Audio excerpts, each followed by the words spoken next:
I want to share something deeply personal today because this past week I experienced something I didn't see coming. A wave of depression that kept me in bed for 2 full days, and I couldn't explain it. There was no trigger, no big event, just a heavy cloud that settled over me. Here's the thing, just before that, I had been praying. I had been asking to be open to receive, open to grow, to align even more deeply with my higher self, because I had been feeling a little blocked lately.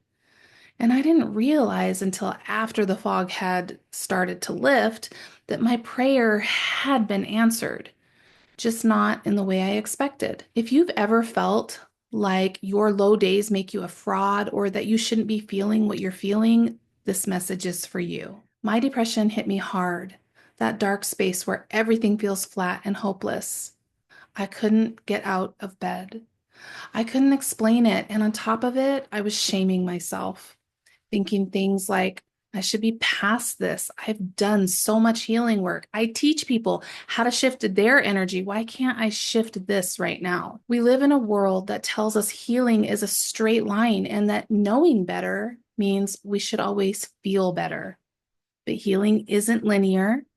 And growth doesn't mean we never feel low. It means we start to understand what those low moments are trying to teach us. That understanding came when I heard Dr. Sue Morter speak about vibrational frequency.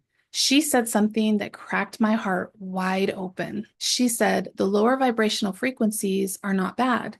They're grounding and they help us to be open to receive. That's when it clicked. My prayer to be open to receive had been answered through the depression. That lower frequency didn't mean something was wrong. It meant something was moving. I just didn't understand it until I came out on the other side. She broke it down so powerfully, and I'll leave a link to that video in the description below. She teaches that we are made of energy.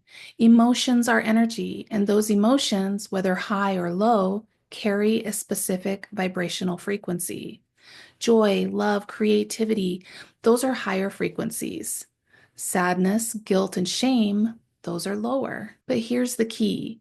One isn't better than the other. They're all part of the spectrum that makes us whole. In fact, when we try to deny or cut off the low frequencies, when we try to live in only the good vibes, we actually create instability. We lose the foundation that supports our growth. It's like trying to grow a tall tree without deep roots. The lower frequencies aren't here to be avoided. They're here to ground us. They allow us to hold the higher vibrations in a sustainable way. And when we learn to embrace every part of our emotional experience with love and compassion, our vibration naturally rises because love is the great integrator. So instead of asking, how do I get rid of the sadness? I started asking, how is this sadness part of my opening? And just like that, I felt a shift. Because remember, our brains have to answer the questions we give them. Then I listened to Michael Beckwith, and again, I'll link the video below in the description. His words brought everything full circle.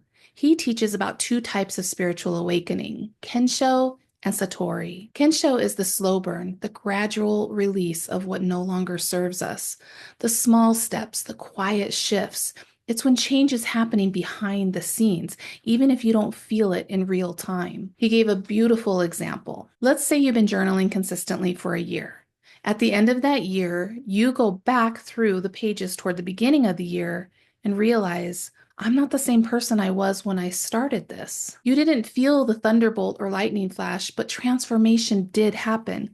That's Kensho. Then there's Satori, the big aha moment, the flash of awakening that snaps you into presence and shakes you awake. Those moments are sacred, but they're not meant to be our normal state. And this is where we get stuck.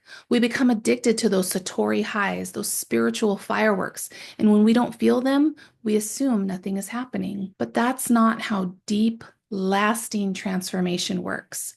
Real awakening unfolds through consistent practice, devotion, and the courage to sit with all of who we are. That's why it's so important to celebrate even the smallest of wins, to recognize the quiet ways we are growing. And in order to recognize them, we have to look for them because our minds will always see what it's looking for. If you're only looking for the mountaintop moments, you'll miss the miracles happening in the valley. You'll miss the quiet ways your soul is unfolding. So ask yourself, where am I different today than I was a year ago? What can I celebrate about myself right now? So if you've been feeling low or disconnected, and especially if you've been praying to receive something greater, I want to offer this truth. Sometimes the answer to your prayer doesn't show up wrapped in light and clarity. Sometimes it shows up as confusion, heaviness, or a few days in bed, but that doesn't mean you're broken. It means your roots are growing. Your low days are not a failure. Your sadness is not in the way, and your journey is not off track. You are becoming, and becoming is messy, but it's beautiful. Let's release the pressure to always be in high vibe and instead make space for the full range of what it means to be alive. Because when you embrace all of you, that's when you truly open to receive. If this message spoke to you, please share or comment below. If you have ever looked back and realized your prayer was answered, just not in the way you expected, I want to hear about it. Let's talk about it. Let's grow through it together. You're not alone. I love you. You've got this. And if you find yourself stuck, just not able to feel better in any way, and you're just so sick and tired of feeling down, I want to offer this visualization that has helped me many times. Get in a comfortable position. Take 2 deep breaths. Close your eyes. Relax your shoulders. Relax your face muscles. Relax your body muscles. And visualize a bright healing light coming from above and going through the top of your head. Imagine it as if it was liquid light. Imagine it pouring down the inside of your head and washing over your eyes, washing over your ears and your mouth, going down your throat, down your arms, down your chest, covering your heart, down through your torso, down your legs, and out through the bottom of your feet into the earth. Imagine that liquid light going deep down into the core of the earth. And then I want you to imagine that the energy from the earth comes up through that light and it meets you right at your heart. And every time you breathe in, you're receiving love from above and below. And every time you breathe out, you're giving love. And you take as long as you need there. Just take as long as you need. And when you're done, take a couple deep breaths. Wiggle your toes, wiggle your fingers, come back into your body, and open your eyes. That visualization has helped me fill myself with love.